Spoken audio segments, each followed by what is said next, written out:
Aries. Welcome to Pandora Astrology's monthly horoscope for March of 2022. We are the astrologers of Pandora Astrology. I'm Jamie Kale Miller. I'm in Berkeley, California. I'm Julia Mijas in San Francisco. Well, Aries, if this is your sun sign, if you're a sun sign Aries, not a rising sign Aries, then your annual mop-up period has already started and your birthday is coming up fast. So you're probably already feeling the pressure to get closure around last year's themes and the need to get ready for the new year that's coming on pretty quickly. Getting a birthday reading now positions you powerfully to leap into your new year, fully oriented and knowing what's going on. You can find a link for that in the YouTube description below. Well, I'm going to start this off by talking about the asteroid goddesses, Ceres and Juno, and where they are and what they're up to. Ceres is passing along through your third house in the sign of Gemini. And Ceres is all about the things that connect us to the physical world, our bodies, the food we eat, the ways that we support and shelter ourselves. It's about survival and also abundance. So it's concerned with finances too. Ceres is the steward or caretaker or gardener. And it's appearing in your third house, which is a house of the mind. And so the thought that comes to my mind, or the phrase that comes to my mind about this is, be a good gardener of your thoughts while Ceres is passing through this house, which is going to be doing over a couple of month period. So that means, cull and prune the thoughts that are not serving you, and make space in the garden for planting thoughts that do good for you. You know how you stay awake sometimes in the middle of the night and you have these thoughts and they run round and round your head and they don't seem to be doing anything useful, but it's kind of hard to shut it down. Well, Ceres is saying some of those thoughts just need to be plucked right out of the garden of your mind. Isn't that a phrase from Mr. Rogers, the garden of your mind? I seem to think that it is. He talked a lot about having happy thoughts in the garden of your mind. And so this transit is a really great opportunity to prune out the thoughts that aren't serving you. So I recommend that you do that. So Juno is the other thing I want to talk about. Juno is traveling along through your 11th house. Will also probably be here for a couple of months. And Juno is the social maven. She is the matchmaker. She likes to connect people in the community with each other and have really good and healthy partnerships. And she's in your house of community, friends, tribe, and network, which is a great place to find Juno.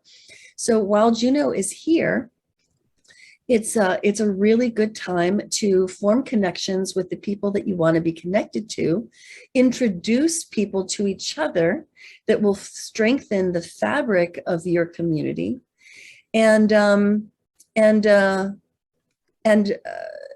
just do what you can to oversee and manage the relationships in your community so that the right people are connected and it's all strong and vibrant.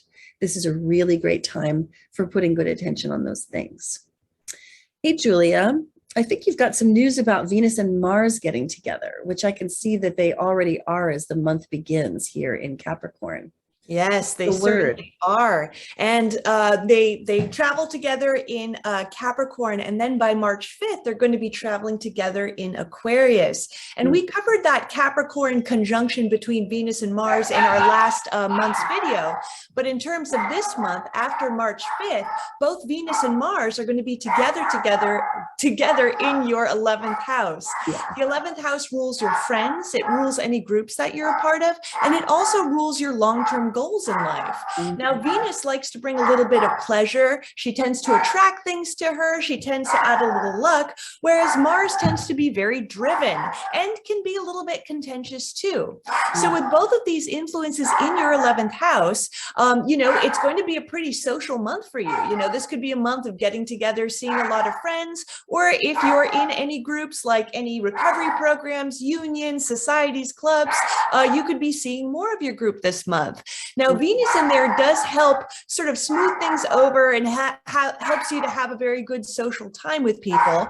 And Mars can really sort of add drive to whatever we're doing. So I think the best use of this transit, especially with your friends or any groups that you're a part of, is to try to find some group activity where you guys can kind of all put a group effort together. Because Mars in the 11th can sometimes bring some conflict with friends, but if you guys are busy in some group effort or really working together towards some goal, then this is going to be a wonderfully constructive use of the transit. And Venus is moving so fast now. She just finished up a whole retrograde cycle. And when she's moving fast and direct in the sky, it really helps out all of our relationships. So that's definitely some good news. And then the last planet I want to mention is Mercury, who's also moving direct and fast. And Mercury starts the month in Aquarius, and we again covered that a lot in our last month's video. But by March 9th, it's going to be entering Pisces, which is your 12th house. The 12th house is a very hidden house. It's a very isolated house. And it also rules all of the ethereal dimensions in life. You know, the things that exist but can't be seen, quantified, or measured because maybe they're a bit too ethereal, like mystical things.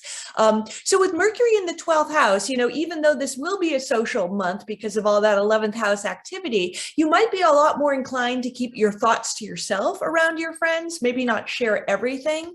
Now, the 12th house is also known as the house of self-undoing, and Mercury represents our words, our type of communication. So, you know, be a little cautious with how you use your words. Like, for example, if you're kind of speaking any untruths, or if there are any errors and omission with what you're telling people, it could kind of get you into a little bit of trouble if you're not being sort of beyond reproach with how you use language. But Mercury in the 12th can be a wonderful transit for really getting your best inspiration for your thinking through really ethereal places. You know, the 12th house can represent dream states, meditation, spirituality. So these can be really wonderful and incredible places to really sort of delve into your subconscious and get some really interesting ideas from there. Yeah, true. Maybe good for meditation too. Excellent for meditation, definitely. So there are two moons I want to talk about this month. The first one is the new moon in Pisces happening in your 12th house. This is definitely a dreamy moon. We have named it Rationally Dreaming for the Collective because there's beautiful harmony with Uranus. And in fact, both the moons this month contain a lot of harmony, which is really sweet and wonderful. And so with this moon being in your 12th house, this might add to that quality, Julia, that you were talking about of introversion that can come when Mercury moves into the 12th house. So there's going to be a pretty strong contrast between the social you and the introverted you going on this month, both of them pretty strongly. And this moon might be where that starts, but yet the harmony with Uranus does suggest that the feeling of communion with the group, with the tribe, with the people of like mind that you hang around with is going to just blend it all together pretty harmoniously. So that's super sweet. And then the second moon happens on the 18th. But our best view of it is actually going to be on the 17th. Here you see the moon falling in the 6th house. It's actually happening on the 18th, but this is the best way to get a good view of it. The sun here in the 12th house hanging out with Neptune, the moon here in the 6th house. This one we're calling Realize Your Empathy Through Humble Practice. And it's very much about taking all of the empathy and the compassion and the, you know, the sense of oneness that you may have with, you know, with other living things that can come. It may spring from your religious life or your spiritual life or just, you know, communion with nature. But that feeling of belonging to the universe wants to be expressed through actions that are concrete and real this month under this full moon. And so, you know, if you go to temple or church on the weekends, bring that good feeling to work with you on Monday and express it among your coworkers. by the things that you do in that workplace to be more efficient, a more effective part of the workplace machine. And that's a really good way to spend that moon. You can find out more about both of this month's moons on our March 22 news playlist on our YouTube channel, Pandora Astrology.